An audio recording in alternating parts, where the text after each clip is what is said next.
Good morning student, education study circle में आपका स्वागत है। स्टूडेंट, आज हम लोग स्थिर विद्युत विभव तथा धारिता में नंबर 1 समांतर प्लेट संधारित्र की धारिता ज्ञात करेंगे जब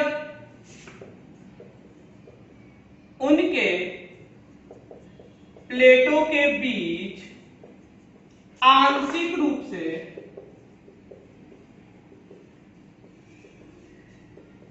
परावैद्युतांक भरा हो। ठीक है, आंशिक रूप से परावैद्युतांक भरा हो तो समांतर प्लेट संधारित्र की धारिता ज्ञात करेंगे। दूसरा, हम लोग गोलीय संधारित्र की धारिता ज्ञात करेंगे। गोलीय संधारित्र की धारिता ज्ञात करेंगे। तो आज हम लोग व्यंजक प्राप्त करेंगे। स्टार्ट करने से पहले जिन स्टूडेंट ने अभी तक चैनल को सब्सक्राइब नहीं किया है तो प्लीज सब्सक्राइब कर ले।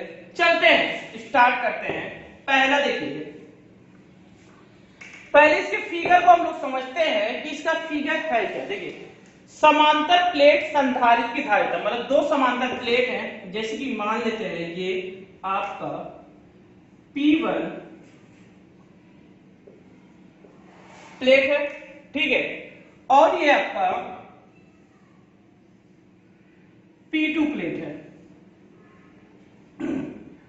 दोनों एक दूसरे के समांतर हैं, ठीक है। इनके बीच परावैद्युतांक भरा हुआ है। इनके बीच क्या है? परावैद्युतांक भरा हुआ है। जैसे कि आप देखेंगे परावैद्युतांक भरा हुआ है आंशिक रूप से, ये दिखाने के लिए है। आंशिक रूप से परावैद्युतांक भरा हुआ है। इन प्लेटों के बीच की दूरी कितनी है? d है, तथा जो परावैद्युतांक की मोटाई कितनी है? t है। यदि हम P1 पे प्लस Q आवेश देते हैं तो P1 प्लेट आवेशित हो जाएगा और प्रेरण की घटना से इससे माइनस आवेश आ जाएगा, जो पृथ्वी से जुड़ी है, मतलब पृथ्वीकृत है, ठीक है, और इसका सारा प्लस आवेश पृथ्वी में चला जाएगा। तो ये फिगर है। इसी फिगर के बीच हमको क्या ज्ञात करना है? दोनों प्लेटों के बीच संधारित्र की धारिता ज्ञात करनी है। तो क्या लिखेंगे? सबसे पहले इसके बारे में थोड़ा सा रचना करिए, कुछ लिखिए, इसके बारे में बताइए निगमन करने से। माना P1 और P2 दो समांतर संधारित्र प्लेटें हैं।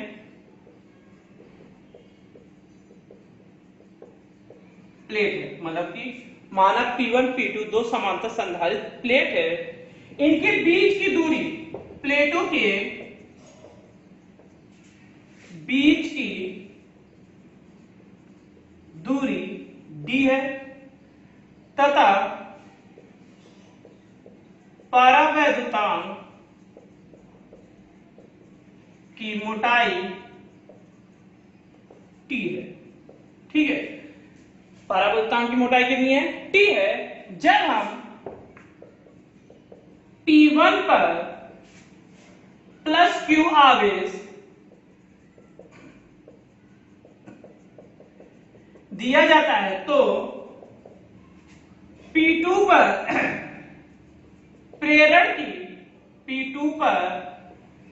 प्रेरण की घटना से माइनस Q आवेश उत्पन्न हो जाता है, ठीक है। माइनस Q आवेश उत्पन्न हो जाता है तथा प्लस आवेश पृथ्वीकृत हो जाता है, मतलब पृथ्वी में पृथ्वीकृत हो जाता है, अर्थात पृथ्वी में चला जाता है, ठीक है। इनके प्लेटों का क्षेत्रफल कितना है? a है। प्लेटों का क्षेत्रफल a है तथा इनका पृष्ठ मतलब पृष्ठ घनत्व कितना है, सिग्मा बराबर सॉरी क्यू अपान ए। ठीक है, क्यू अपान कितना है ए, सिग्मा बराबर क्या होता है, क्यू अपान ए होता है। ठीक है, ये है। अतः प्लेट P2 पर वैद्युत क्षेत्र की तीव्रता,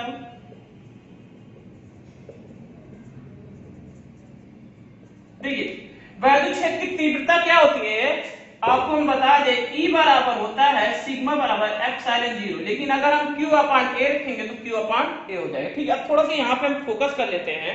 ठीक है, वैद्युत क्षेत्र की तीव्रता, और यहाँ पे वैद्युत क्षेत्र की तीव्रता ज्ञात करनी है, लेकिन ये जान लीजिए तथा परावैद्युतांक मतलब कि प्लेटों के बीच की दूरी तथा परावैद्युतांक के कारण प्लेटों के बीच की दूरी कितनी हो जाती है, परावैद्युतांक के कारण थोड़ा सा यहाँ पे रिमूव करके लिख दे रहे हैं, जरा आपको समझ में आया जब निगमन होगा। Q अपान A है परावैद्युतांक के बीच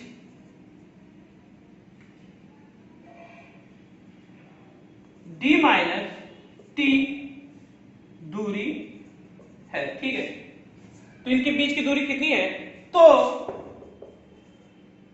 P1 P2 पर, तो P2 पर वैद्युत क्षेत्र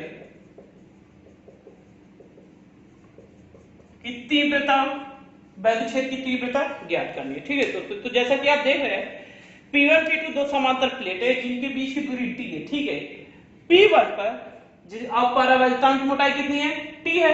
ठीक है, P1 पे प्लस Q आवेश देते हैं, दिया जाए तो P2 पर प्रेरणिक घटना पे माइनस Q आवेश उत्पन्न हो जाता है, और जो प्लस Q आवेश होता है, प्लस आवेश होता है, वो पृथ्वीकृत हो जाता है, जिसके कारण की धारिता बनी रहती है, इसके आवेश की क्षमता ग्रहण करने की क्षमता बढ़ जाती है। ठीक है, इन प्लेटों के क्षेत्रफल A मतलब प्लेटों का क्षेत्र रहता था, इसका पृष्ठ घनत्व कितना हो जाएगा, Q अपान A लेता, तथा परावैद्युतांक के बीच D माइनस T दूरी है। ठीक है, तो P2 के कारण वैद्युत क्षेत्र की तीव्रता हम लोग को ज्ञात करनी है।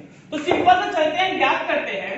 देखिए बहुत ही सिंपल है, इसको आप नोट डाउन कर लीजिए, फिगर एक बार बनाने आ जाएगा तो आप ये आराम से लिख सकते हैं। ठीक है, अब हम लोग निकालेंगे, क्या निकालेंगे, वैद्युत क्षेत्र की तीव्रता। वैद्युत क्षेत्र की तीव्रता E1 मान लेते हैं, E1 बराबर कितना हो जाएगा, तो अभी हमने बोला सिग्मा बराबर क्या होता है, एप्सिलॉन 0, लेकिन सिग्मा का स्थान क्या रहेगा, Q A एप्सिलॉन 0।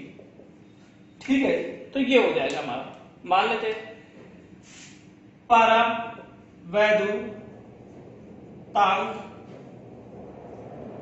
कारण वैद्युत क्षेत्र की तीव्रता,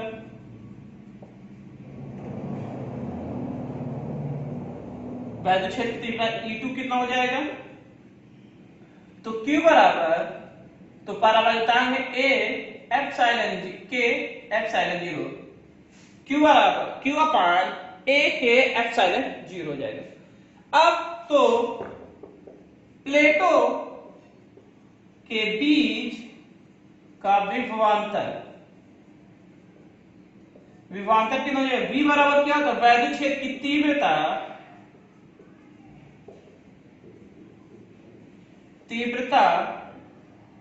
तथा उनके बीच की गुणित वैद्युत क्षेत्र की तीव्रता इनटू उनके बीच की दूरी, प्लेटों के बीच की दूरी।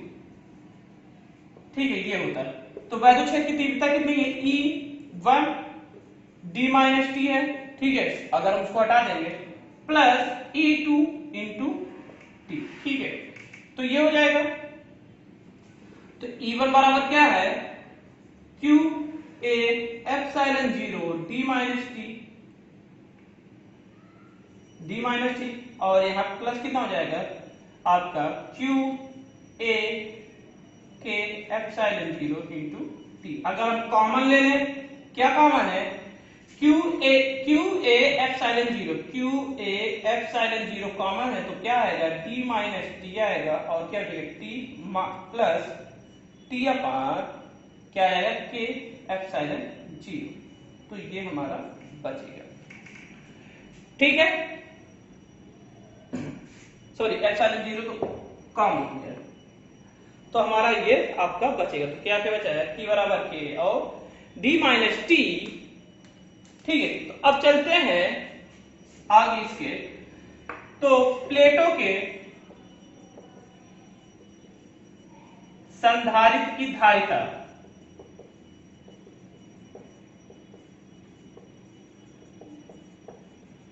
क्या होता है, C बराबर होता है Q अपान V होता है। तो मान रख लीजिए जो आपका मान आया है C बराबर क्या है, तो Q अपान V का स्थान पे रखेंगे Q A एप्सिलॉन 0 कोष्टक में D माइनस टी और प्लस T अपान K। तो ये होगा Q से ये कैंसिल हो जाएगा और A एप्सिलॉन 0 ऊपर चला जाएगा। तो C बराबर क्या है, A epsilon 0 D minus T कोष्टक में प्लस T अपान K। तो यही इनकी संधारित्र की धारिता आएगी। तो ये इसका निगमन है। तो यहीं तक आपको ज्ञात करने के लिए कभी कभी दे देता है एग्जाम में, आप आसानी से ज्ञात कर लेंगे। बहुत ही सिंपल निगमन है, आसानी से आप ज्ञात कर सकते हैं कि क्या बोले समांतर, मतलब कि समांतर प्लेटों के संधारित्र की धारिता जब उनके बीच क्या हो, परावर्तन हो। देखिए इसमें तीन स्थितियां हैं, कुछ विशेष स्थितियां हैं। विशेष स्थिति क्या है, नंबर 1, यदि देखो निगमन तो आपका यही है, इसके आगे कुछ नहीं करना है। नंबर 1, यदि परावर्तनांक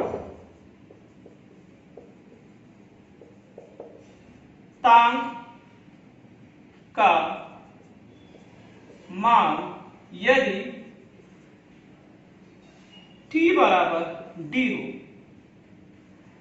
तो संधारिता क्या हो जाएगा, C बराबर क्या हो जाएगा, तो A एप्सिलॉन 0 तो D माइनस डी क्या हो जाएगा, D माइनस डी हो जाएगा और D अपान K हो जाएगा। ठीक है, तो D से कैंसिल हो जाएगा, तो क्या बचेगा, C बराबर हो जाएगा A एप्सिलॉन 0 और ये K ऊपर चला जाएगा, K बचे D बचेगा। यदि क्या हो जाए, यदि परावर्तनांक का मान यदि D बराबर क्या हो जाए, T हो जाए। देखिए पहला ये स्थिति है। दूसरा क्या है, दूसरे की बात करें, यदि दूसरा अगर हम लोग निकालते हैं, यदि जैसे हमारा क्या हो जाए कि परावर्तनांक ना ले, हमारा परावर्तनांक की मोटाई, जैसे परावर्तनांक की मोटाई 0 हो या वायु में हो। ठीक है, तो क्या हो जाएगा, C बराबर A एप्सिलॉन 0 D माइनस 0 और क्या हो जाएगा, 0 अपान K, प्लस का निशान रहेगा। ठीक है, प्लस का निशान रहेगा, तो ये 0 कर देगा, तो C बराबर क्या आएगा, A एप्सिलॉन 0 अपान D हो जाएगा। फिर क्या है, यदि तीसरी स्थिति, यदि प्लेटों का परावर्तनांक की मोटाई, परावर्तनांक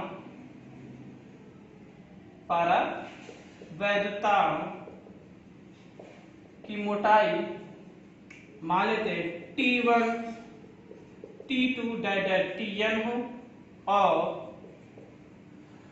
उनका परावर्तनांक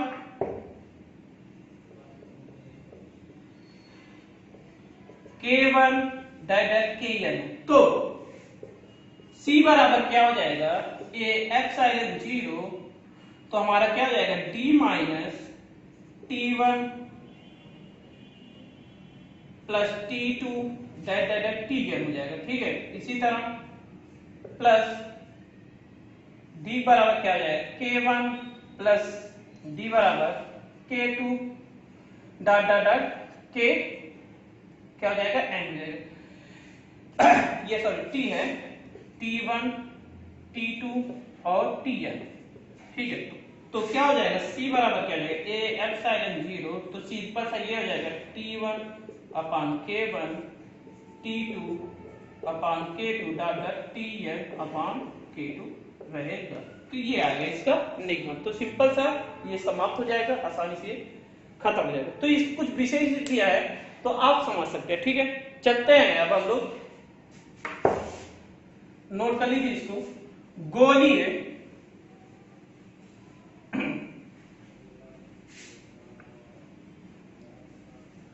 अब हम लोग निकालेंगे गोलीय प्लेट संधारित्र की धारिता, ठीक है। गोलीय प्लेट संधारित्र की धारिता हम लोग को निकालना है। तो इसको कैसे निकालेंगे, देखिए, इसमें एक दो साकेंद्री गोलों का प्लेट लेना है, मतलब दो साकेंद्री गोलों के प्लेट है, जैसे ये केंद्र जिनका एक हो, दो साकेंद्री गोलों का हम लोग प्लेट ले रहे हैं, ठीक है। इसके ऊपर एक सुंडी लगी है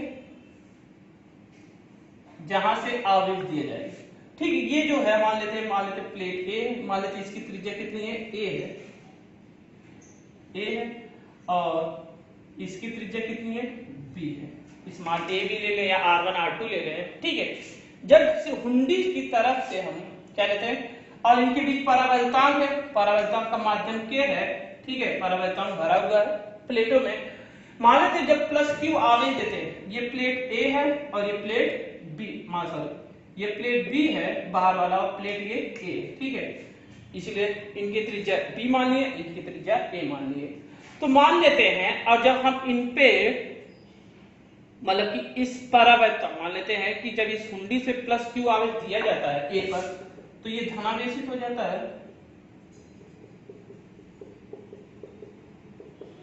और जो इसकी बाहरी पृष्ठ जैसे B, प्रेरण की घटना से इसमें माइनस आवेश आ जाता है, जो पृथ्वीकृत है, जो पृथ्वीकृत है, ठीक है। तो ये फिगर है आपका, सिंपल सा आपको समझ में आया। माना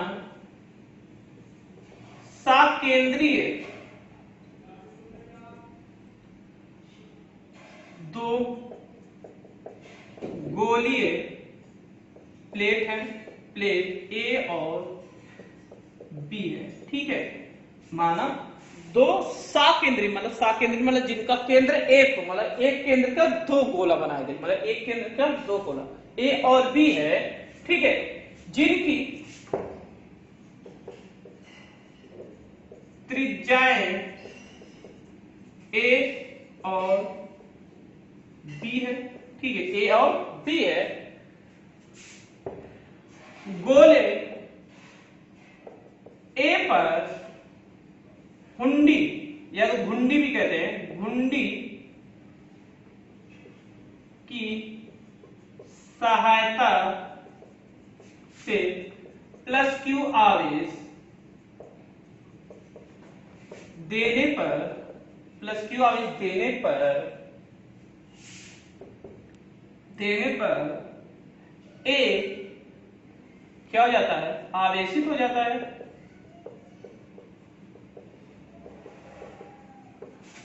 और B जो पृथ्वीकृत है, प्रेरण की घटना से माइनस आवेश उत्पन्न हो जाता है, ठीक है। माइनस आवेश क्या हो जाता है, उत्पन्न हो जाता है, और धन आवेश पृथ्वीकृत हो जाता है।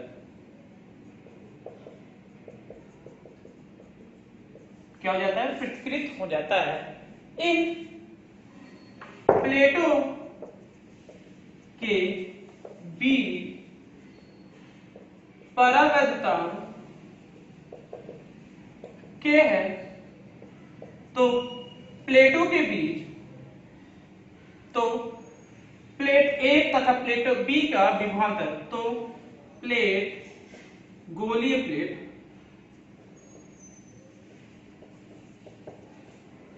ए और बी का विभवांतर प्लेट ए का विभवांतर V1 बराबर क्या हो जाएगा 1/4πε0, आपने पढ़ा है K Q अपन क्या हो जाएगा, एक त्रिज्या है। प्लेट B का विभवांतर कितना हो जाएगा, V2 बराबर 1/4πε0 K Q/B। ठीक है, समीकरण 1 मान लीजिए, समीकरण 2 मान लीजिए। ठीक, जैसा कि आप देख रहे हैं सिंपल सा माना दो साकेंद्रित गोली प्लेट ए और बी है। ठीक है, साकेंद्रित मतलब संधारित्र का मतलब दो साकेंद्रित गोली संधारित प्लेट, संधारित्र भी लिख सकते हैं, संधारित्र प्लेट ए बी जिनकी त्रिज्या ए और बी है। इन प्लेटों पे एक घुंडी है, मतलब ये घुंडी है। ठीक है, इस घुंडी है कि सहायता प्लस क्यू आवेश देने पर प्लेट ए क्या जाता है, आवेशित हो जाए, जो पी को, और बी जो है पृथक्कृत है परिवहन की घटना से, इस पे भी क्या हो जाता है, माइनस आवेश उत्पन्न हो जाता है। ठीक है, प्लस क्यू आवेश पृथक्कृत हो जाए, इसके जो प्लस क्यू आवेश उत्पन्न होता है वो पृथक्कृत हो जाता है। प्लेटों के बीच प्रावधान के है तथा गोली प्लेट ए बी का विभवांतर, तो प्लेट ए का विभवांतर प्लेट बी का विभवांतर। ठीक है, अतः ये फिगर मिटा दे रहे, सिंपल सा है, बहुत ही सिंपल सा नियम एग्जाम में पूछा जाता है, कोई भी हो इस पे या तो सवाल दिया जाता है।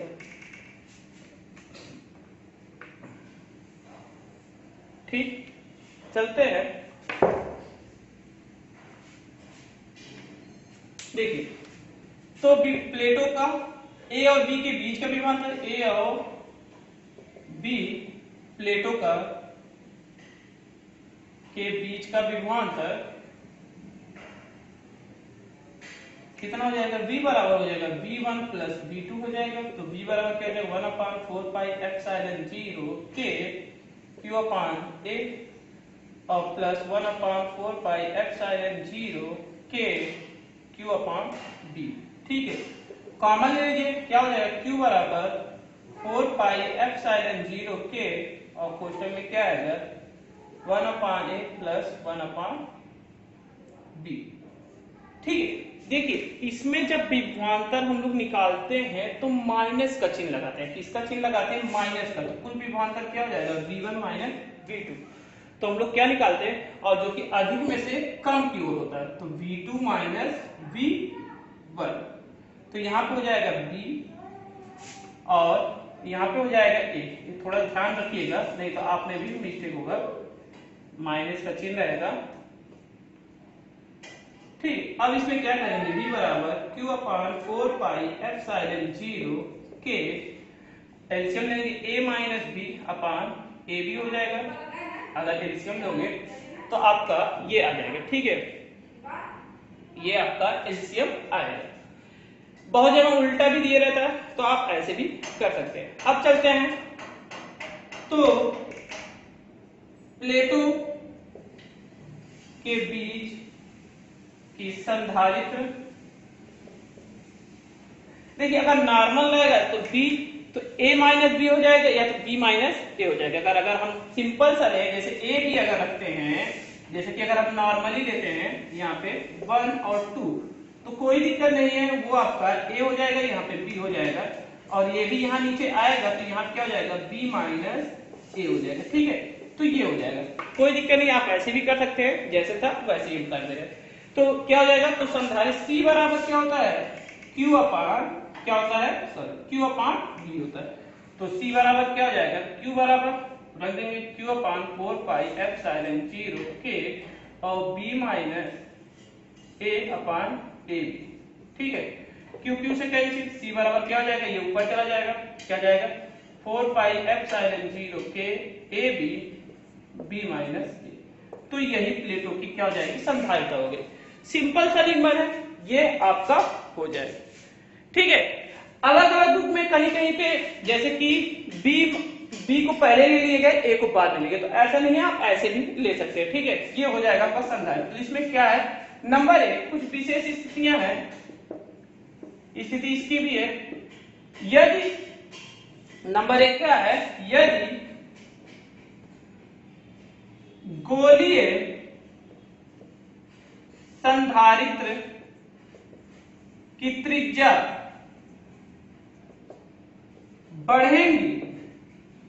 बढ़ेंगी तो धारिता क्या होगा, कम होगा। ठीक है, दूसरा क्या है, यदि इनकी त्रिज्याएं क्या करके है, यदि इनके बीच की दूरी कम होगी तो धारिता क्या होगी, अधिक होगी। यदि इनके बीच की दूरी कम होगी तो धारिता क्या होगी, अधिक होगा। नंबर 3 है, यदि परावर्तांक हो, यदि क्या होगा, परावर्तांक होता है, यदि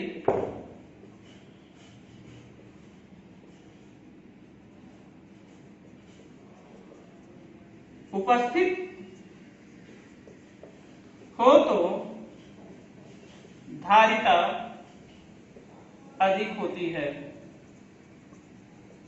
तो ये कुछ विशेष स्थितियां, क्योंकि सी अनुक्रमानुपाती के होता है। ठीक है, तो ये कुछ विशेष स्थितियां हैं, आप समझ सकते हैं। ठीक है, तो ये था बहुत सिंपल सा एग्जांपल जो एग्जाम में अक्सर पूछे जाते हैं। कहीं कहीं यहाँ पे R1 R2 दे देता है, तो यहाँ पे R2 माइनस R1 हो जाएगा। मतलब कि जो आप मान लो, आपके मानने के ऊपर है कि आप क्या मानना चाहते हैं दोस्तों। तो ये है नियमन। ठीक है दोस्तों, तो पूरा क्लियरिटी है। यदि आपको वीडियो पसंद आया दोस्तों, जिन्होंने अभी तक चैनल को सब्सक्राइब नहीं किया प्लीज सब्सक्राइब करें। नेक्स्ट वीडियो में नई जानकारी के साथ प्रस्तुत होंगे। नमस्कार दोस्तों।